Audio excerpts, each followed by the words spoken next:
Avui era dia de tornar-ho a posar tot a lloc al mercat de la Vall d'Hebron, Taixonera. Ha estat tancat durant l'agost per la reforma que s'hi està fent. Encara expectant, hi ha molta gent que entra, mira, observa, molts compren també.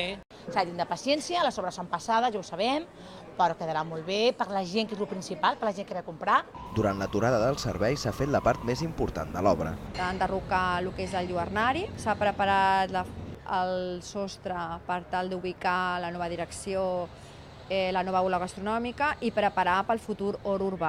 A banda de l'hort urbà i l'equipament, també inclourà un supermercat. L'objectiu és que continuï sent un punt de trobada adaptat als nous temps. És l'únic mercat d'aquest barri i hem vingut aquí 40 anys o més que fa que venim i estàvem esperant a que obríssim en Candeletes. Perquè soc d'aquí del barri i m'agrada més comprar al mercat que no en comerços. El que és car, peix, ho compro millor al mercat. Està previst que la reforma del mercat de la Vall d'Hebron Taixonera s'inauguri la tardor de l'any vinent.